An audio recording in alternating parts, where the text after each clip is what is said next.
The severe dyslipidemia, we have 37 years old male diabetic patient with family history of coronary artery disease. In younger brother present with 90% lesion in RCA with non-STEMI with LDL of 112 milligram, HDL of 32 milligram, triglyceride 224 milligram, lipoprotein is 60 milligram, and he is already on rosuvastatin 20 milligram. His HbA1c is 6.4, and he has history of intermittent drug default. The best strategy post-revascularizations to manage his lipid apart from high dose of statin, ZDMT and lifestyle modification will be. So the learning objective of this session will be a newer lipid goal as per the ESA and beyond guidelines. PCSK9's targeted therapy are lipid vaccine here or not, and triple drug therapy for lipid lowering evidence and beyond. And for which we have a first speaker, Dr. JPS Sohani from New Delhi, and he's going to target the PCSK targeted therapy. Over to you, sir. Much, and thank you for inviting me. Case which has been discussed, the disclaimer, and this patient. Okay, I will speak from. This patient is 37-year-old and had MI, and his younger brother also had MI. LDL is 112 in spite of rosuvastatin 20 milligram. His LPA is also 60 milligram. And now we have to manage this patient. And for that, I will just discuss the case in single slide first, that this patient is a case of heterogeneous familial hypercholesterolemia. Number one, I will prove it. He also belongs to an extremely high risk population because he has got elevated LPA also along with heterozygous familial hypercholesterolemia. And hence, since it's an extremely high risk population, we have to keep the LDL below 40. And ideally, if a TG is above 225, we should calculate non-HDL, which is not possible because total cholesterol is not available. And if we double the dose of rosuvastatin from 20 to 40, we reduce by 6 to 8%. From 112, it will come to 103.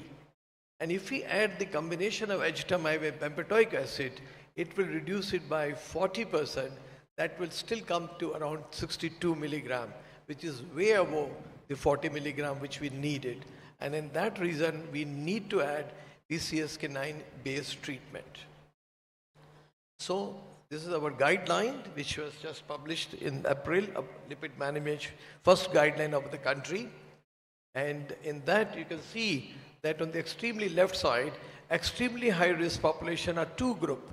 One is atherosclerotic cardiovascular disease getting recurrent events within 2 years in same territory or other territory.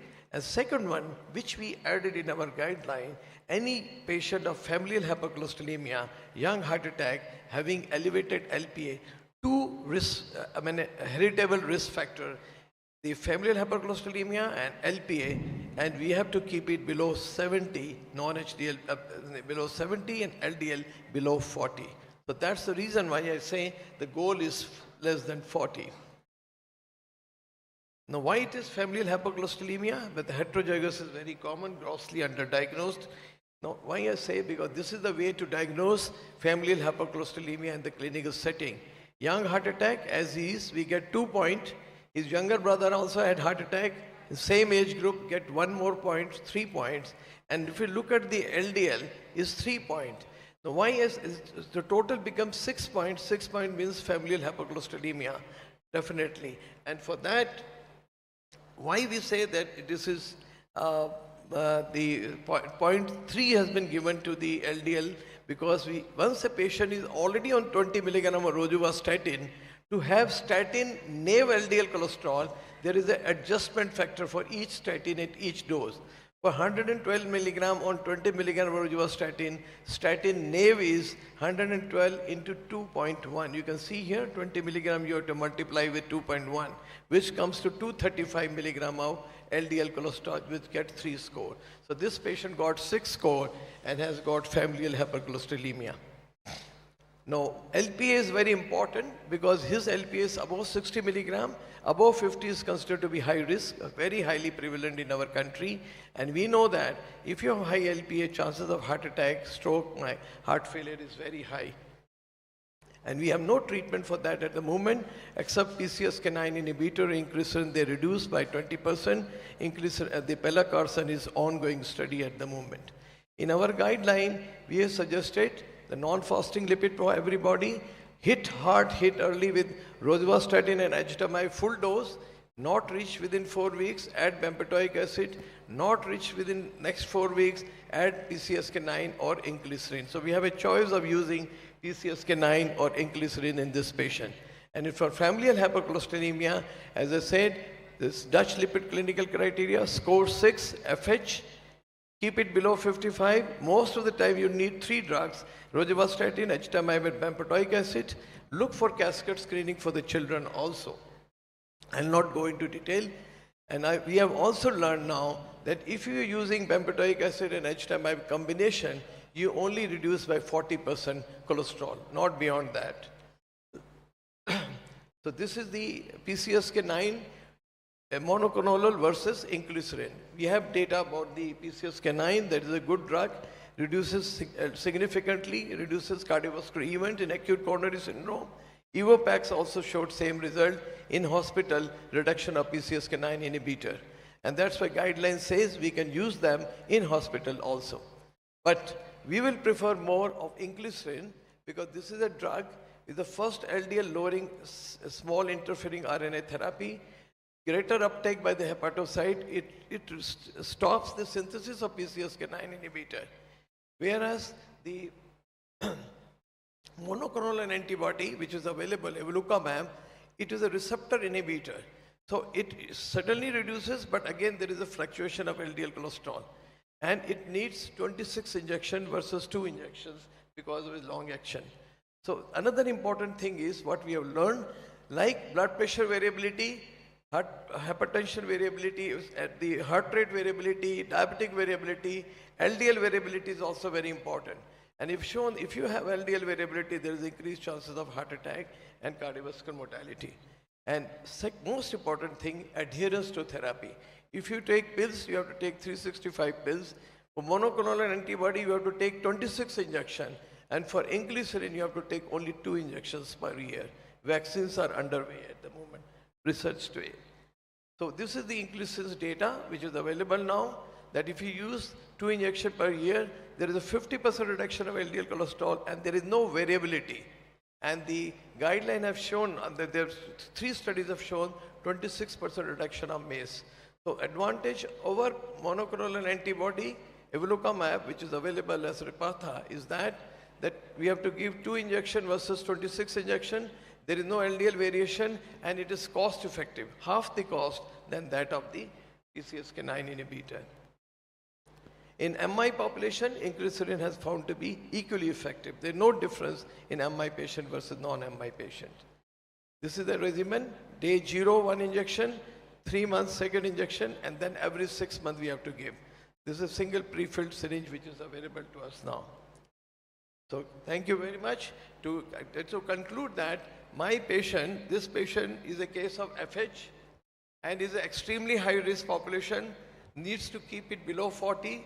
With the help of 3 oral drugs, probably will not able to achieve that. We have to use the PCSK9 inhibitor. Now between the monoclonal antibody and inclisiran, I have chosen inclisiran because of its convenience of uses, adherence, non-variability, and cost effective, half the cost of the injection evolocumab. Thank you very much. Thank you very much, sir. I think we'll listen to Prashant and then we shall talk about the discussion. He's going to talk about bempedoic plus azithromycin have clear outcome and are much cheaper and effective to improve it. So let us hear Prashant also, Dr. Prashant Vazirani.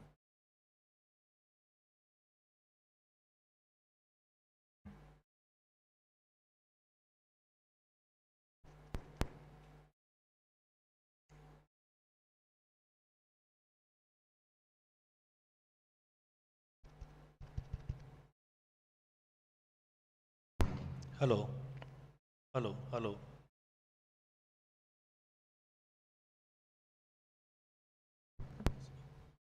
Hello everyone.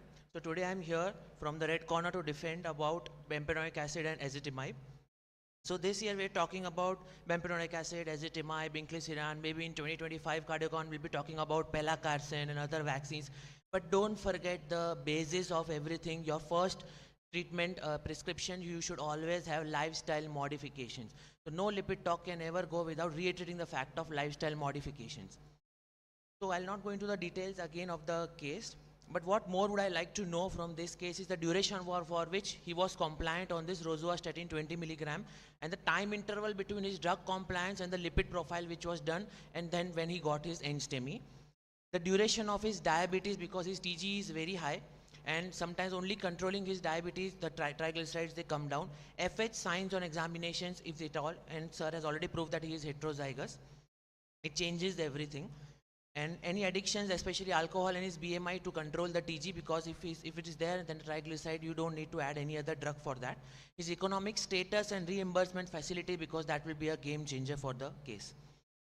So one thing which you can take away home from this, our talk, which sir was also trying to tell you, is that any case of dyslipidemia you see in your practice, you should get his scoring done, which is available very freely, whether he is a low risk, moderate risk, high risk, very high risk, or extreme risk patient. So I have demonstrated that by our Lipid Association of India guideline.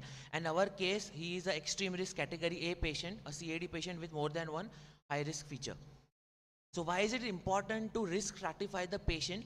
Because the LDL level of 116 might not be very high for a patient if he is in a low risk group. Whereas if it is 55, it is essential for a very high risk group patient. So for our patient, the LAI association, it recommends that LDL goal should be less than 50. It is indispensable, it should be achieved, and less than 30 if it is optional. So what you should know, that from these 25 to 30 years of research on dyslipidemia, that at any level, that LDL is your goal. LP little a, which sir was telling, that is a risk identifier. LP little a is never a target. LP little a should be done once in your lifestyle to identify that yes, you are a very high risk group. But that is not a target. No guideline mentions the LP little a targets. So that is a risk identifier that yes, you are a high risk patient and you need additional therapies for that. But the target is always LDL. So lowering your LDL by 38.7 milligrams, that is 1 millimole, for 5 years will reduce your incidence of heart attack by 22%. The same for 12 years, it will reduce it by 32%, and same that for 50 years will reduce it by 53%. So what I'm trying to tell you is that you should have a therapy for which you are consistent, not something just a 1 year or 2 year thing. So this is how the reduction is there with these therapies. Just with a high intensity statin is 50%.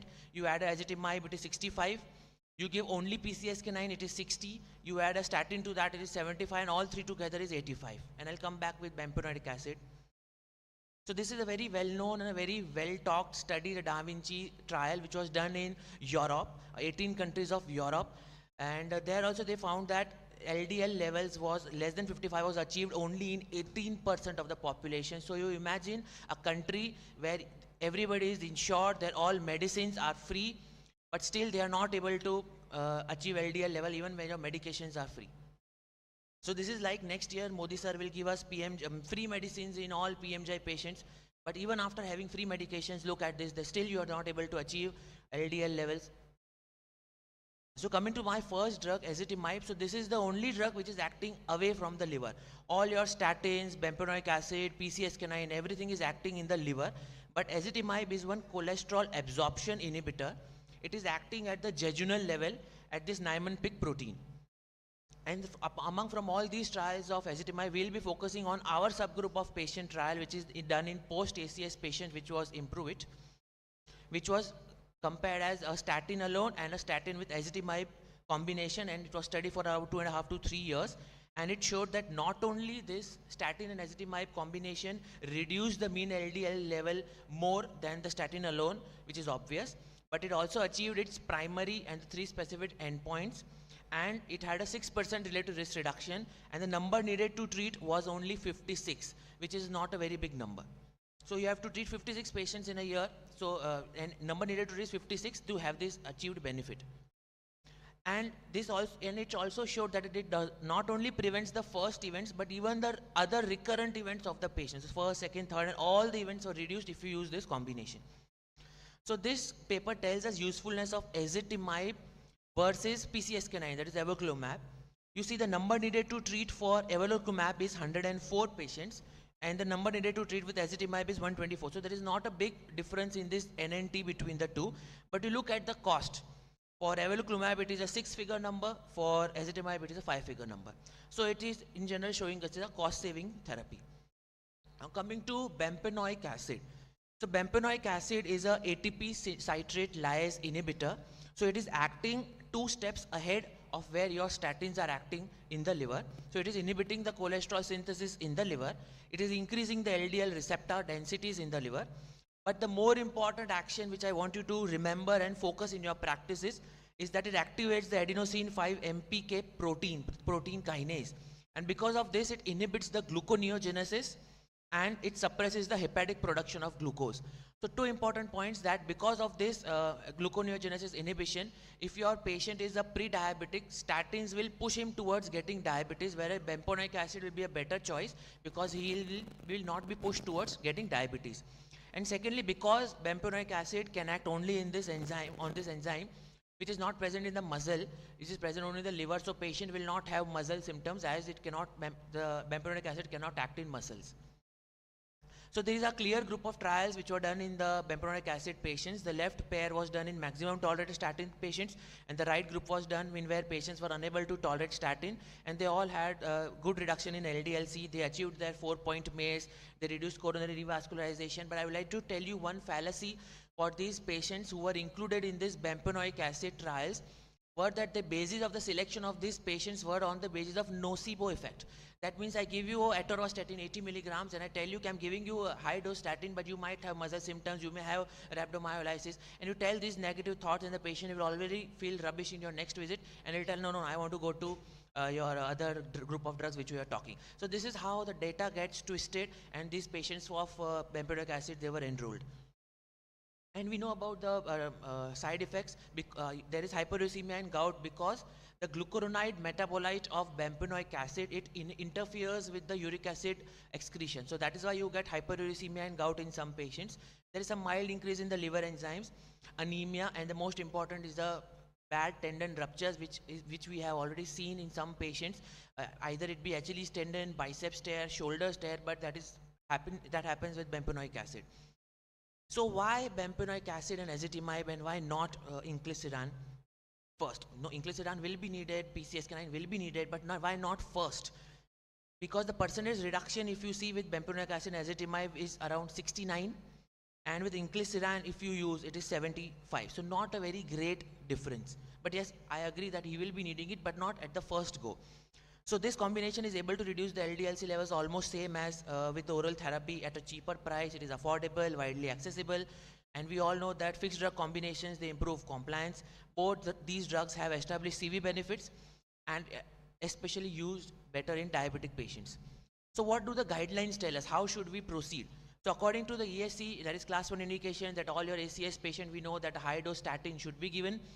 Then after 4 to 6 weeks, if your levels are not achieved, then add a ezetimibe, which is class 1B indication. Still not achieved after 4 to 6 weeks, then you add a PCSK9. So this is how it has to be done. But if your patient is so unfortunate that patient is already taking a very high dose statin and a ezetimibe, and then he is getting a heart attack, then maybe in that group of patients, you can add a PCSK9 in hospital in that same ACS events. But such patients are very rare to find, that who are taking already a good statin, ezetimibe, before getting his first ACS events. So that is what the Lipid Association of India guidelines also tell us in our subgroup of patient. If your LDL levels are not controlled, add a statin. After a few weeks, not controlled, ezetimibe. Not controlled, then you add a PCSK9. So it is a stepwise approach. The same paper which my opponent speaker was talking about, of which sir was a first speaker, he was also talking about the same thing, that initially you have to give the patient a high dose statin and an ezetimibe, not control in 4 weeks, add bempenoic acid, not control in 8 weeks, then add a PCSK9 or inclisiran or whatever. So you have to hit him hard within the first 2 to 3 months only. But this is how it has to be. You cannot just give PCSK9 and inclisiran first. So coming to the most important factor for me, you and everybody's life, and that is cost. So just for high dose statin, if you increase the dose, it will around 3,000 to 11,000 depending on whether you are writing a generic or a very good company medication. It will range from 3,000 to 11,000. While bempedoic acid ezetimibe combination will cost him 10 to 11,000. So these two together will be around 25,000 rupees per year. Whereas coming to PCSK9, which is Ripatha, 140 milligram twice monthly therapy will cost him 4.5 lakhs per year. And inclisiran, of course, will cost him 2.4 lakhs per year from the second year. The first year will still cost him around 3.5 lakhs because he will require 3 injections in the first year. And plus there is currently limited evidence on CVOT and MACE reduction benefits. So to conclude, the statin, ezetimibe and bempedoic acid combination is widely available. It is used very commonly, efficacious and an experienced molecule. There is no long-term safety concern with this molecule, whereas it is there with inclisiran. There is a dedicated CV outcome trials data already available. It is very economical and the guidelines have also recommended this step-by-step approach. Thank you. So Thank you, Dr. Prashant. Now we have two CSK9 inhibitors and bempedoic acid and ezetimibe combination to be added.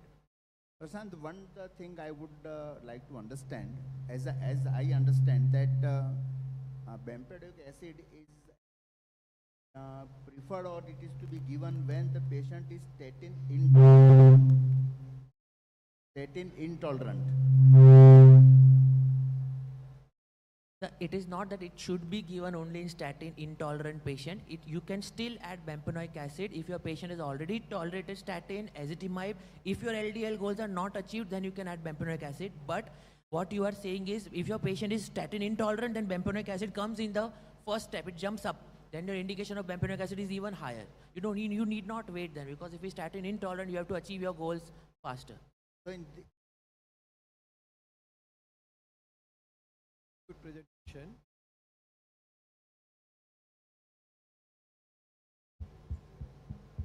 Can you hear? Hello.